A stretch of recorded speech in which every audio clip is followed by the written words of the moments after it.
We just got one through the transfer portal. The Miami Hurricanes continue to rebuild and fortify their defensive backfield. From the 5-2-0 to the 305.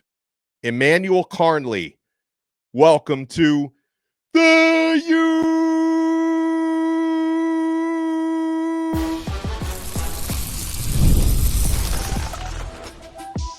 You are Locked On Canes, your daily podcast on the Miami Hurricanes, part of the Locked On Podcast Network, your team every day.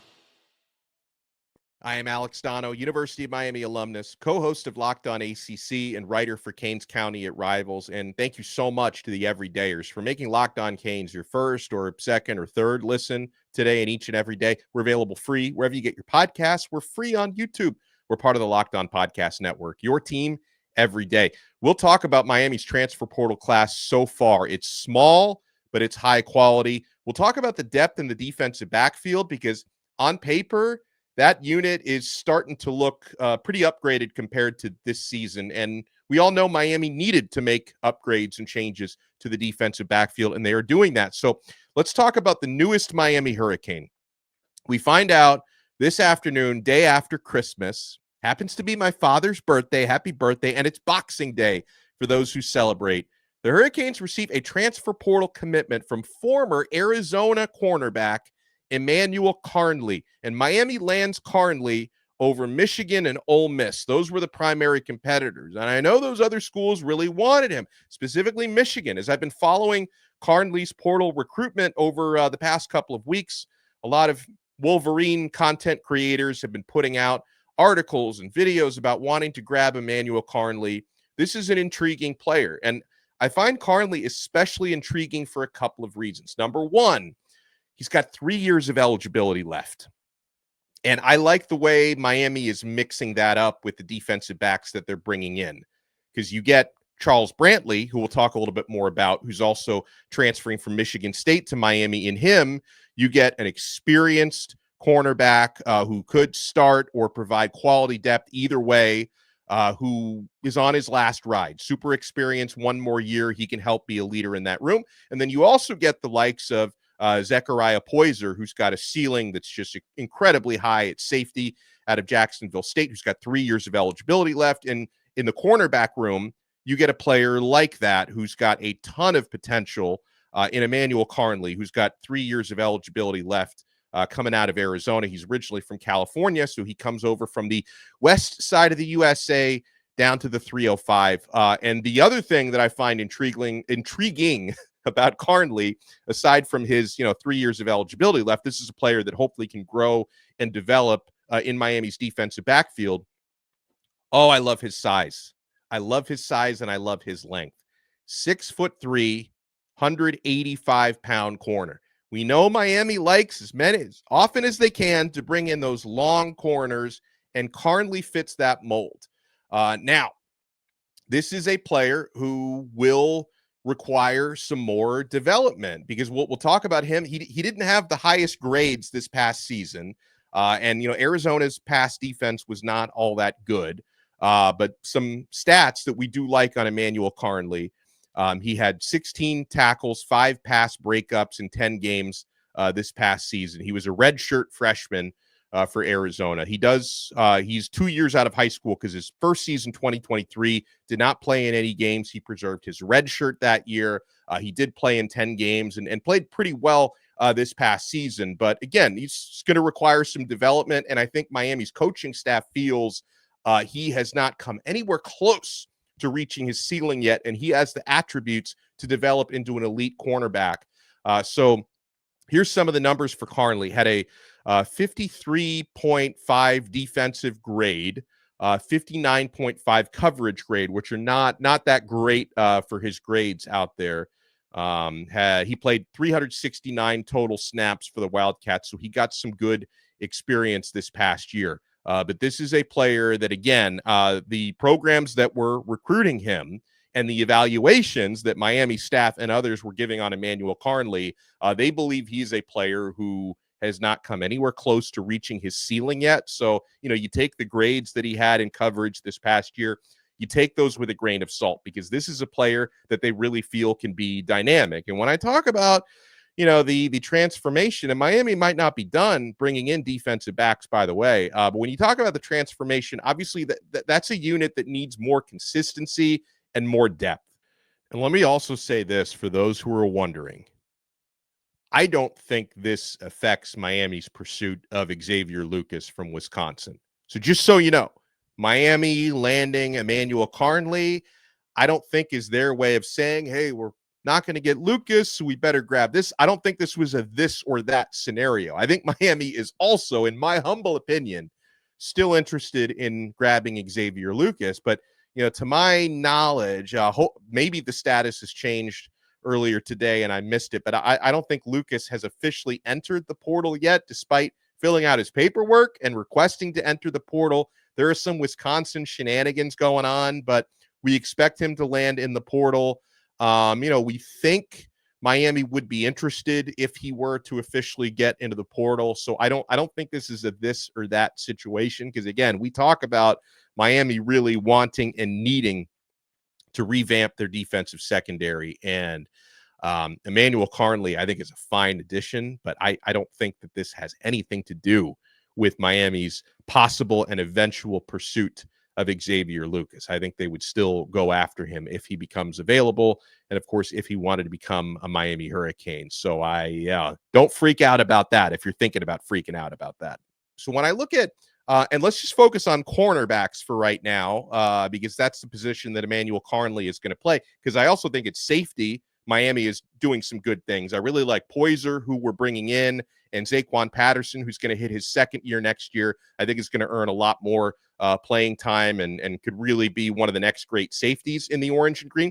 But if you just look at Miami's cornerback depth now, you're going to have Damari Brown coming back next year. He missed most of this season injured.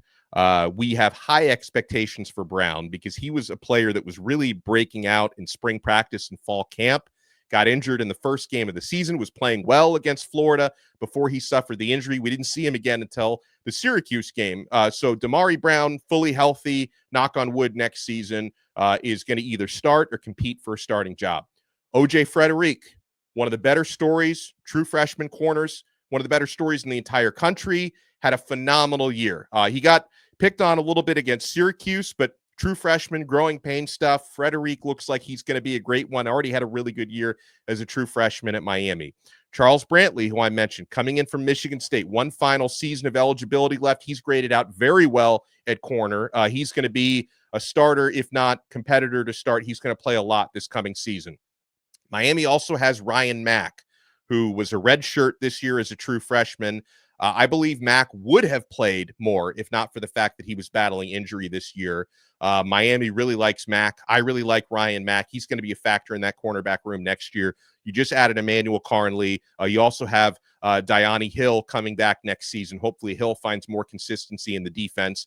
And those are just experienced guys, returning players and transfers, because you also have true freshmen coming in like Chris Ewald, Jabari Antoine, and Amari Wallace. So right there, you rattle off the names and the expectations.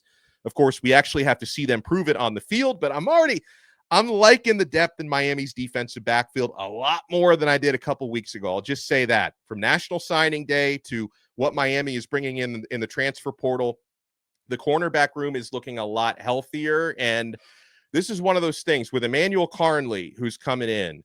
I cannot wait to get out there to spring practice and watch this dude compete. I cannot wait to see it because, again, 6'3", physical, long corner. I think he's going to fit in very, very well down here. He's not from South Florida, but that's the South Florida type of athlete.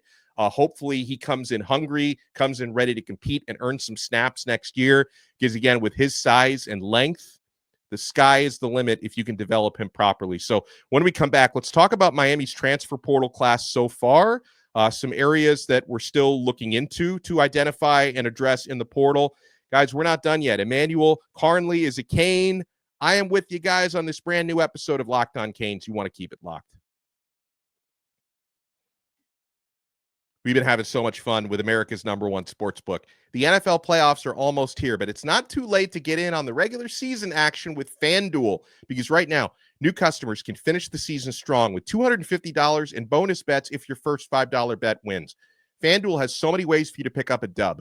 I love betting on which players will score a touchdown, how many points each team will score. It's thrilling.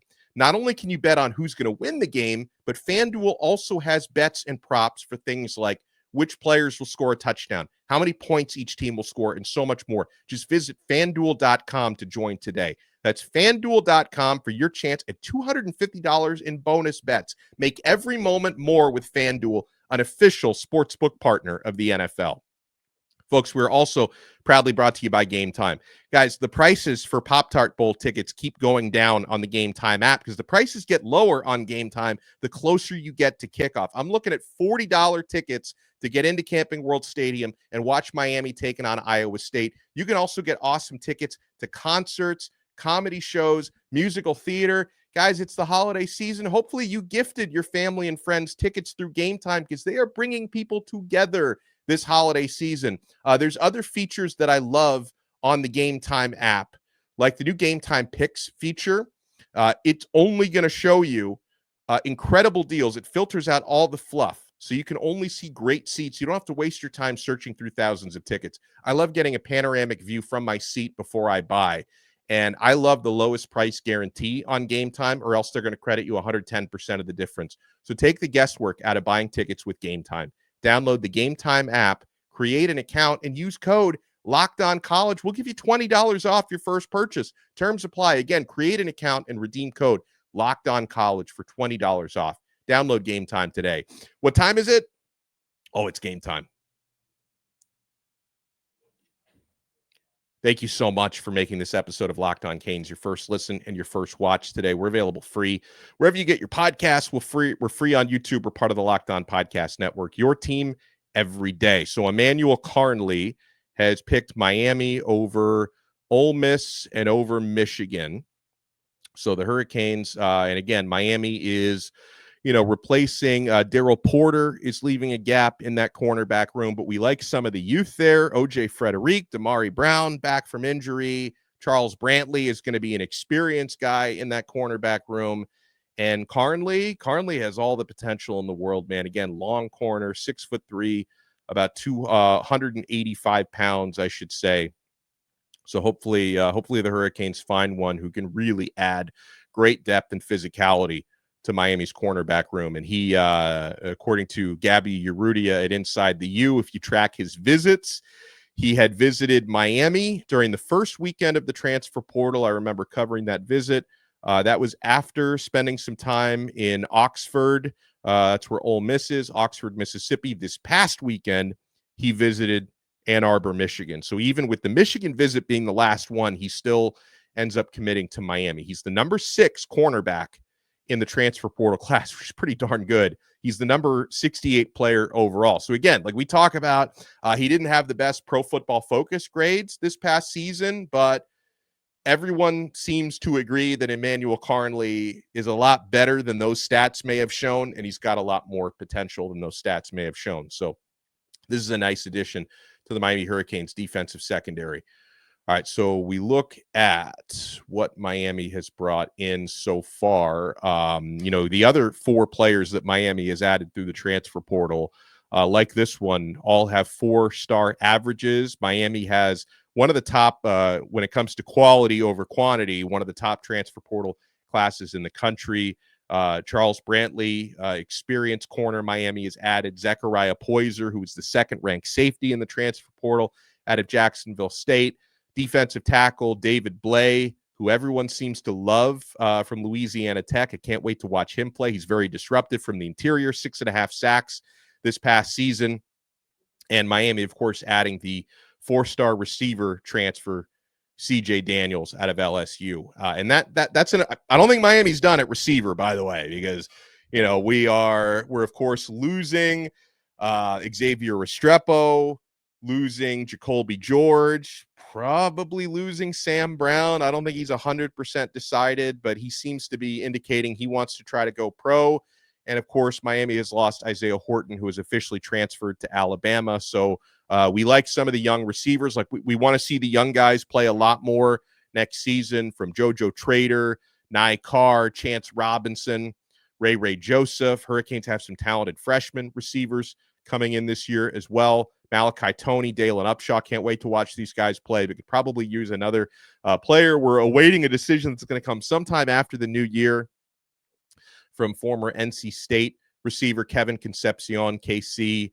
Miami is also looking at a receiver from Tulane. There's different players Miami is looking at wideout, but CJ Daniels is a very nice addition. And, hopefully all these guys, because these all look like starting caliber players that Miami is landing. Miami is landing quality transfers that look like they're going to be able to contribute and probably start this coming season, if not compete to start for a couple of them. So, folks, we appreciate you taking the time to make Locked On Canes your first listen and your first watch today. Make sure to smash that like button and subscribe. Smash that like button if you're watching us on YouTube. If you listen to the audio version, please subscribe. Apple Podcasts, Spotify, the Odyssey app, wherever you get your pods. Subscribe to Locked On Canes. Make us your first listen each and every day. So the Miami Hurricanes have landed Emmanuel Karnley. Welcome to the U. 3 years of eligibility remaining. We will talk to you guys again tomorrow on another episode of Locked On Canes. We are part of the awesome Locked On Podcast Network. Your team every day.